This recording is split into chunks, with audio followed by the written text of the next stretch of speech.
Hello বন্ধুরা, আশা করি সকলে খুব ভালো আছো। আহারি বিহারেতে একখানা ছোট্ট চটপটা ব্লগে তোমাদেরকে স্বাগত।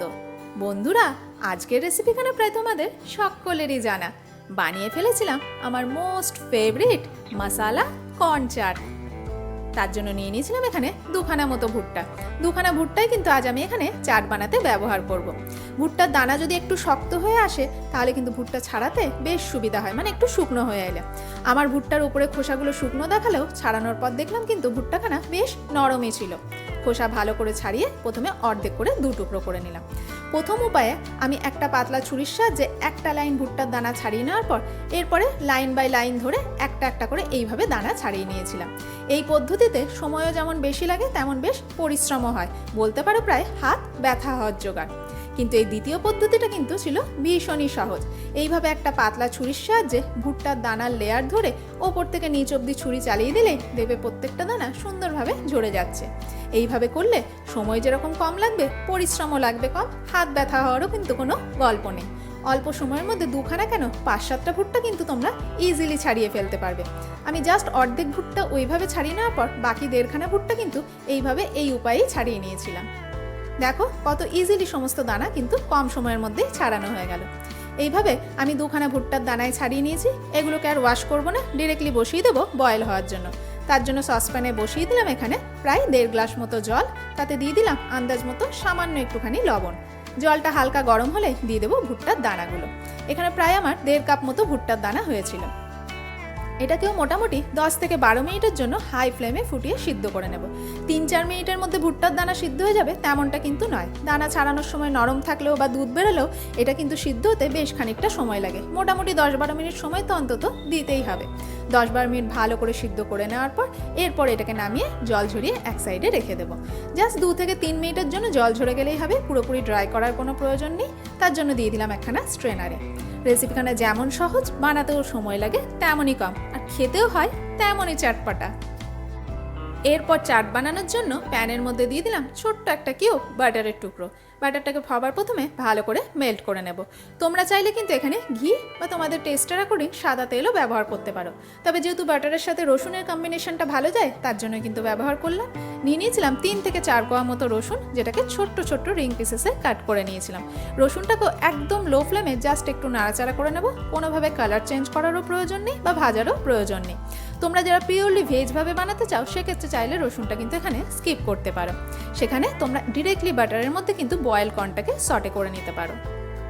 রসুনটা হালকা নাড়াচাড়া করে নেওয়ার পর দিয়ে দিলাম এখানে বয়েল করে রাখা কর্নটা। সেটাকেও 4 থেকে 5 মিনিটের জন্য জাস্ট একটু সটে করে নেব। ফ্রাই কিন্তু করব না, সটে করে নেব, যাতে এর মধ্যে যে জলীয় ভাবটা রয়েছে সেটা একটুখানি ড্রাই হয়ে আসে।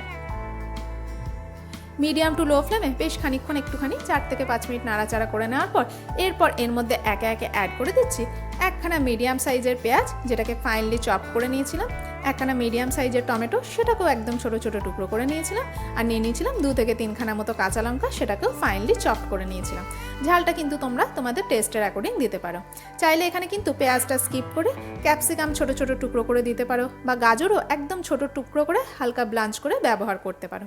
এখানে পেঁয়াজ আর টমেটোটাকে দিয়ে 1 থেকে 2 মিনিট একটু নাড়াচাড়া করবো, যাতে এগুলো জাস্ট একটু নরম হয়ে যায়, কোনোভাবে ভাজা কিন্তু নয়, জাস্ট একটুখানি নরম হয়ে যায়। কর্নের সাথে ভালোভাবে মিক্স আপ করে দেওয়ার পর এরপর একে একে দিয়ে দিচ্ছি এখানে আন্দাজ মতো বিট লবণ। তোমরা চাইলে এখানে বিট লবণের জায়গায় সাদা লবণও কিন্তু ব্যবহার করতে পারো। দিয়ে দিলাম 1/2 চা চামচ মতো চাট মশলা, 1/4 চামচ মতো লাল লঙ্কার গুঁড়ো, আর 1/4 চামচ মতো গোলমরিচের গুঁড়ো। তোমরা এখানে লাল লঙ্কার গুঁড়োর বদলে কাশ্মীরি লঙ্কা গুঁড়ো বা চিলি ফ্লেক্সও কিন্তু ব্যবহার করতে পারো। চাইলে এখানে অরিগানোও কিন্তু ব্যবহার করতে পারো। মশলাগুলোকে দিয়েও খুব ভালোভাবে একবার মিক্স আপ করে নেব। এই সমস্ত সবজি, মশলা আর কর্নটাকে, মানে বয়েল কর্নটাকে খুব ভালোভাবে একটুখানি আরও 1 থেকে 2 মিনিটের জন্য মিক্স আপ করে নেব।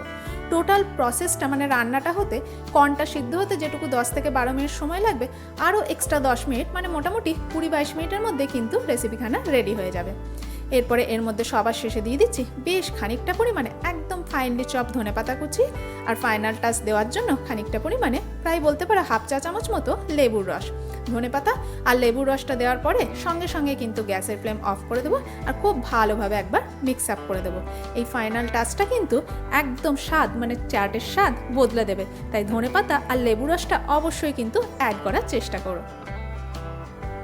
সমস্তটাকে দিয়ে ভালো করে মিক্স আপ করলে রেডি হয়ে যাবে আমাদের একদম স্ট্রিট স্টাইল মশালা কর্ন চাট বাড়িতেই, যেটা বর্ষার সন্ধে যেমন টেস্টি তেমন কিন্তু একটা পুষ্টিকর আহার। তার সঙ্গে সঙ্গে পেটও যেমন ভর্তি রাখবে আর বানাতেও কিন্তু সময়ও ভীষণ কম লাগবে।